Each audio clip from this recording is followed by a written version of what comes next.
Maharashtra today 24 news, सत्य परिस्थितीचा सविस्तर आढावा। परंडा तालुक्यात गटविकास पंचायत समिती कार्यालय परंडा येथे गटविकास अधिकारी 19 महिन्यात 9 गटविकास अधिकारी यांच्या बदल्यात तर चकोर यांचं प्रमोशन झाले असल्याने नागरिकांचे कामे आणि नागरिकांच्या तक्रारी निकाली निघत नाहीत। नागरिकांमध्ये नाराजी दिसून येते। परंडा नगर परिषदेचे मुख्य अधिकारी वडेपल्ली यांची तात्काळ बदली करण्यासाठी किंवा नगर परिषदेच्या निवडणुका प्रक्रियेतून त्यांना दूर ठेवण्यात यावे। बदली होत नाही तोपर्यंत जिल्हा निवडणूक अधिकारी कार्यालय धाराशिव येथे हलगी वाजवून आंदोलन करण्यात आले। यावेळी सामाजिक कार्यकर्ते समीर पठाण, रहमतुल्ला पठाण, ॲडव्होकेट नूरुद्दीन चौधरी आणि माजी उपनगराध्यक्ष इस्माईल कुरेशी यांच्या वतीने आंदोलन करण्यात आलं। नगर परिषद सीओ मॅडम यांचे रुजू गटविकास अधिकारी नवीन रुजू झाले की एक आठवडा तर सत्कार करण्यातच जातोय। नागरिकांची कामे कसे होणार? पालकमंत्री, खासदार, आमदार आणि तालुका पातळीचे नेते मंडळी लक्ष देत नसल्याने नागरिकांचे कामे वेळेवर पूर्ण होत नाहीत।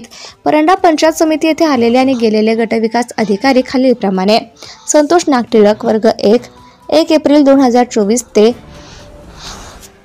14 मे 2024 पर्यंत, मोहन राऊत प्रवर्ग 2 15 मे 2024 ते 13 जून 2024 पर्यंत, अमोल ताकभाते प्रवर्ग 1 24 सप्टेंबर 2024 ते 23 ऑक्टोबर 2024 पर्यंत, मोहन राऊत प्रवर्ग 2 24 ऑक्टोबर 2024 ते 3 डिसेंबर 2024 पर्यंत, मनोज राऊत प्रवर्ग 1 4 डिसेंबर 2024 ते 16 फेब्रुवारी 2025 पर्यंत, अमोल ताकभाते वर्ग 1 17 फेब्रुवारी 2025 ते